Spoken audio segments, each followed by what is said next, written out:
तो हेलो दोस्तों, आज हम नेक्स्ट क्वेश्चन कर रहे हैं। 2 दिन हमने प्रतिशत के क्वेश्चन किए थे, आज उससे थोड़ा हार्ड क्वेश्चन है। और आप मेरी जो चैनल है उसको सब्सक्राइब करते जाइए और इस इन क्वेश्चनों को देखते जाइए। आप धीरे धीरे प्रतिशत आपको पूरी समझ में आ जाएगी।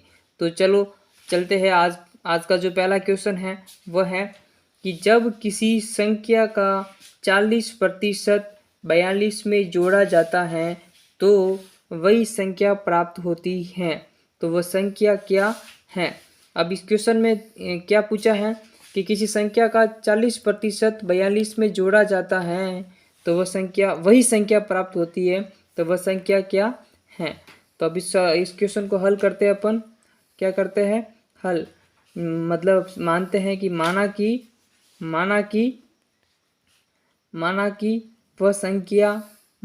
वह संख्या x है। माना कि वह संख्या क्या है? x है। अब इस क्वेश्चन को ध्यान से समझे आप। ये संख्या जो x है ना, मानी हुई, इस x का 40% यानी कि 40/100 ये हो गया x का 40%। मैं क्या जोड़ना है? 42 जोड़ना है। 42, तब क्या होगी? वही संख्या प्राप्त होगी। अब इस इक्वेशन को समझे। किसी संख्या, तो हमने x मान ली वो संख्या, और इस संख्या का 40% में 42 जोड़ने पर वही संख्या प्राप्त होती है। ये इक्वेशन हो गई। अब इस इक्वेशन को हम क्या कर लेते हैं? सरल कर लेते हैं। तो अब क्या कर लेते? 0 से 0 कट गया। अब 4 और x कितने हो गए? 4x बट्टे में 10 प्लस ये 42। ये क्या करते हैं? यहाँ पे मन से 1 लगा लेते हैं ताकि आपको समझ में आ जाएगा कैसे सरल होता है ये। बराबर x। अब इसको क्या करना है? बिनों की जोड़ करनी है, अट्टा बट्टा वाली जोड़ कहते हैं इसको। 10 और 1 का लसा कितना आ जाएगा? 10 और ये बटा। ठीक है। अब 10 का भाग 10 में गया एक बार, 1 को 4x से मल्टीप्लाई किया यानी गुणा किया तो कितने हो गए? 4x। ठीक है। ये प्लस का प्लस, 1 का भाग 10 में गया 10 बार, 10 को 42 से मल्टीप्लाई किया तो कितने हो गए? 420 बराबर x। अब इसको आगे करते हैं अपन। ठीक है, आगे करते हैं। तो देखो ये 4x प्लस 420 बराबर, ये जो 10 थे ना ये x के पास चले जाएंगे तो कितने हो जाएगी? ये 10x। अब क्या कर लेते हैं? पक्षांतरण कर लेते हैं। क्या कर लेते हैं? पक्षांतरण कर लेते हैं। तो देखो ये 420 बराबर ये 10x, ये जो 4x है ना वो इस तरफ चले जाएंगे ना तो क्या हो जाएगी? माइनस के हो जाएगी। यहाँ पर प्लस का चिन्ह था, अब क्या हो जाएगा? माइनस का चिन्ह। अब क्या कर लेते हैं? 10x में से 4x माइनस कर लेते हैं तो पीछे रहते हैं 6x बराबर 442। अब देखो इस 6 से ये काट लेते हैं तो पीछे कितने रहते हैं? 70। कितने कट जाते? कटने के बाद कितना आ जाता है? 70। तो x बराबर कितने आ गए? 70। तो वह संख्या क्या है? 70 है, जिसका 40% में 42 जोड़ने पर वापस ये 70 ही प्राप्त होगी। ठीक है दोस्तों, ये है हमारा x जो पहला क्वेश्चन है ना, इसका आंसर। ठीक है दोस्तों, नेक्स्ट क्वेश्चन है किसी संख्या के 25% में से 25 घटाने पर 25 शेष बचते हैं तो वह संख्या क्या है? तो इसको भी इसी तरह करेंगे। माना कि वह संख्या क्या है? माना कि वह संख्या x है। क्या है? x है। क्या है? x। अब देखो x के 25% में, मैं यहाँ पे प्रतिशत का चिन्ह लगाकर बट्टे में 100 लगा रहा हूँ, इसका मतलब यही होता है। ठीक है। में से 25 घटाने पर क्या करना है? इसमें से 25 घटाने पर शेष कितने बचेंगे? 25। अब इस सवाल को वापस समझे। किसी संख्या, तो वो संख्या हमने x मान ली। अब x मान ली, x का 25% कर लिया, उसमें से 25 घटा लिए, बराबर कितने प्राप्त हो रहे हैं? 25 प्राप्त हो रहे हैं। अब इसको भी सरल कर लेते हैं। अब इसको यहाँ से काट लेते हैं। 25 से 100 में जाएगा, मतलब 25 से 100 कटेंगे 4 बार। ऊपर x, नीचे 4 माइनस 25। ठीक है, यहाँ पे मन से 1/, में लगा लेता हूँ। अब इसको भी क्या कर लेते हैं, बिनों की जोड़ी नेटा बट्टा की जोड़ी से सरल कर लेते हैं, बराबर ये 25। ठीक है, अब 4 और 1 का लसा 4 ही आएगा। ठीक है, 4 का भाग 4 में 1 बार, 1 और x, 1 को x से मल्टीप्लाई यानी गुणा किया तो x रहा। ठीक है, माइनस का माइनस। ठीक है दोस्तों, अब 1 का भाग 4 में 4 बार गया, 4 को 25 से मल्टीप्लाई किया, कितने हुए, 100 हुए, बराबर ये 25। अब इसको आगे कर लेते हैं यहाँ पर। तो x बराबर x माइनस 100 बराबर 25 इंटू 4। ठीक है, x बराबर ये देखो, ये कितने हो जाएंगे, पहले 100 हो जाएंगे। ठीक है, और ये जो माइनस के 100 है ना, इस तरफ चले जाएंगे तो कितने हो जाएंगे, प्लस के 100। डायरेक्टली सॉल्व कर रहा हूँ, इसको वापस समझ ले आप। ये 25 को 4 से मल्टीप्लाई किया, 4 से तो ये 100 हुए, और ये जो 100 माइनस के थे इस तरफ आए, कितने हो गए, 100 हो गए। तब दोनों को जोड़ लेते हैं, कितने हो जाएंगे, 200। ठीक है दोस्तों, इसका आंसर कितना आ गया, 200 आ गए। देखो, तो वह संख्या 200 है जिसके 25% में से 25 घटाने पर क्या बचेंगे, 25 बचेंगे। ठीक है दोस्तों, नेक्स्ट क्वेश्चन हमारा तीसरा देख लेते हैं, इसको भी देख लेते हैं। तो पहले क्वेश्चन को पढ़ लेते हैं अपन कि सीता ने किसी परीक्षा में 180 अंक प्राप्त किए और वह 30 अंक से फेल हो गई।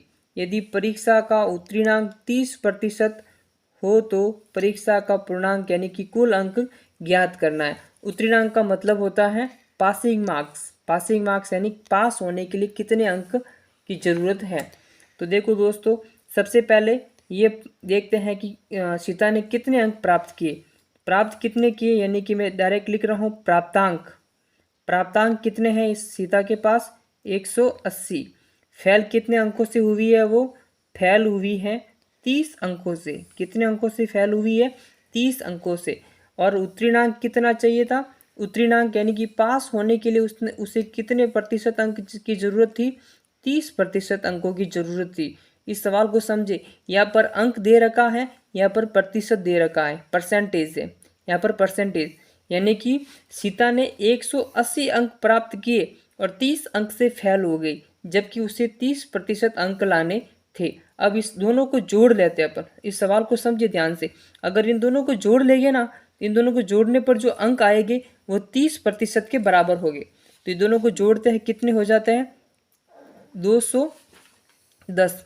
अब जो 210 है ना, वो 30 के बराबर है। अगर सीता 210 अंक लाती तो 30% अंक प्राप्त कर लेती और पास हो जाती, लेकिन उसने तो 180 अंक की लाए और 30 अंक से फेल हो गई, इसीलिए वो फेल हो गई। ठीक है, तो देखते हैं। अब देखो दोस्तों, ये जो इस प्रकार ये दोनों मतलब दोनों समान है। ये राशि 210 और 30% दोनों क्या है, समान। इस प्रकार के सवाल को सरल करने के लिए एक रामबाण विधि होती है कि जो वास्तविक अंक है, वास्तविक अंक कितने हैं, 210 है, जबकि प्रतिशत वाले अंक कितने हैं, प्रतिशत कितना है, 30 है। इसको नीचे रखना है। वास्तविक अंक को हमेशा ऊपर रखना है और जो प्रतिशत में है उसको नीचे रखना। काल्पनिक कह सकते हो, प्रतिशत कह सकते हो, उनको नीचे रखना और इसको 100 से मल्टीप्लाई करना है। अब इसको सरल कर लेते हैं। 0 से 0 गया, 7, 3 का भाग 21 में गया 7 बार, इनको आपस में मल्टीप्लाई किए, कितने आए, 700।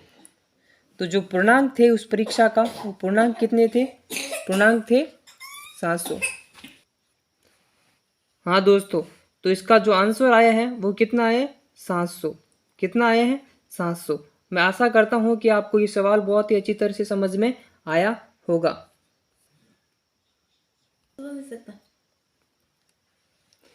ठीक है दोस्तों, तो आगे है चौथा क्वेश्चन। सीता ने किसी परीक्षा में 20% अंक प्राप्त किए और वो 72 अंकों से फेल हो गई। यदि परीक्षा का उत्तीर्णांक 30% हो तो परीक्षा का कुल पूर्णांक क्या था। इस क्वेश्चन को भी आप ध्यान से समझे। सीता ने, पहले आपको समझा लेता हूँ के मतलब लिख लेता हूँ ताकि समझ में आ जाए।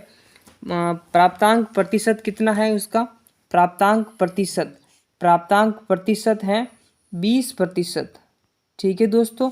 और उत्तीर्णांक प्रतिशत कितना है, उत्तीर्णांक प्रतिशत है 30%। ठीक है दोस्तों। और फेल कितने अंकों से हुई है, वो फेल हुई है 72 अंकों से। कितने अंकों से फेल हुई है, 72 अंकों से। आप इस क्वेश्चन को समझे, पिछले वाले क्वेश्चन में थोड़ा सा अलग था, ये क्वेश्चन थोड़ा सा अलग है, ध्यान से समझिए इस क्वेश्चन को। प्राप्तांक जो प्रतिशत है, मतलब कितने प्रतिशत अंक प्राप्त किए हैं उसने, तो 20% अंक प्राप्त किए हैं। जबकि परीक्षा में पास होने के लिए उसे कितने प्रतिशत की जरूरत है, 30% की। लेकिन उसने तो क्या उसने पूरे अंक प्राप्त न करके कितने अंकों से फेल हो गई, वो 72 अंक से फेल हो गई। अब इस सवाल को समझे, इन दोनों का अंतर देखे, इन दोनों का अंतर कितना है, इन दोनों का अंतर जो है ना 20 और 30 का अंतर कितना है, 10% का अंतर है, 10% का अंतर है, समझ पा रहे हो। और 10% का अंतर जो है ना ये 72 के बराबर है। क्यों 72 के बराबर है, क्योंकि अगर वो 72 अंक लाती तो वो पास हो जाती, मतलब 72 अंक लाती तो उसके 30% अंक आ जाते। लेकिन उसने तो 20% अंक ही प्राप्त किए हैं, यानी कि वो 30 से 20 यानी कि 10% कम अंक प्राप्त किए हैं। ठीक है दोस्तों, अब समझ में आ गया होगा आपको कि जो 10 है ना वो 72 के बराबर है। पिछले वाले क्वेश्चन की तरह ही इसमें भी रामबाण विधि, जो वास्तविक अंक कितना है 72, वो तो अपन क्या करेंगे, ऊपर रखेंगे। वास्तविक अंक को क्या करेंगे, ऊपर रखेंगे। जबकि जो काल्पनिक यानी प्रतिशत वाले अंक है वो कहाँ रखेंगे, नीचे रखेंगे ये। और इसको 100 से क्या कर लेते, मल्टीप्लाई। अब इसको काट लेते हैं, 0 से 0। अब 72 को 10 से मल्टीप्लाई करेंगे, कितना हो जाएगा, 720। 720। तो इस परीक्षा का पूर्णांक कितना है, परीक्षा का पूर्णांक जो है, परीक्षा का पूर्णांक है 720। कितना है, 720। आशा करता हूँ आपको इस क्वेश्चन आराम से समझ में आया होगा। नेक्स्ट क्वेश्चन देखते हैं। नेक्स्ट क्वेश्चन है, राम का वेतन 800 रुपये से बढ़कर 1000 रुपये हो गया, तो बताओ उसके वेतन में कितने प्रतिशत की वृद्धि हुई, कितने प्रतिशत की वृद्धि हुई, ये ज्ञात करना है। इस क्वेश्चन को भी हम लिख लेते हैं, पहले समझ लेते हैं। तो देखो, राम का जो मूल वेतन है, मूल वेतन कितना है, मूल वेतन है 800 रुपये। मूल वेतन कितना है, 800 रुपये। बढ़कर अब कितना हो गया, यानी वर्तमान वेतन कितना हो गया, मूल वेतन था 800 रुपये, मूल वेतन था 800 रुपये, जबकि बढ़कर वर्तमान वेतन, बढ़कर अब वर्तमान वेतन कह सकता हूँ मैं इसे, वर्तमान वेतन कह सकता हूँ, वर्तमान वेतन हो गया 1000 रुपये। तो मतलब जो वृद्धि हुई है, वेतन में वृद्धि कितने रुपए की हुई है, वेतन में वृद्धि हुई है 1000 माइनस 800 यानी कि 200 रुपये की क्या हुई है, वृद्धि। ये तो अंक है, मतलब ये वास्तविक है। अपन को क्या ज्ञात करना है, प्रतिशत है। अब इस सवाल को ध्यान से समझे, ये 200 रुपये की वृद्धि हुई है, कितने रुपए की वृद्धि हुई, 200 रुपये की वृद्धि। किस पर वृद्धि हुई है, 200 रुपये की वृद्धि हुई, किस पर हुई है, 800 पे हुई है। किस पर हुई है, 800 पे। तो इस 800 को क्या करेंगे अपन, नीचे रखेंगे। ऊपर 200 की वृद्धि, नीचे वास्तविक, यानी कि 200 रुपये की वृद्धि इंटू क्या कर लेते हैं, 100। इंटू क्या कर लेते हैं, 100। अब इसको काट लेते हैं, 2 जीरो से 2 जीरो गए, इसमें 2 का भाग 4 बार, इसमें 100 बार, और 100 में 4 का भाग जाएगा 25। यानी कि कितने प्रतिशत की वृद्धि हुई है, 25% की वृद्धि हुई है। कितने प्रतिशत की वृद्धि हुई है, 25% की वृद्धि हुई। आशा करता हूँ आपको क्वेश्चन भी आराम से समझ में आया होगा। थैंक यू दोस्तों।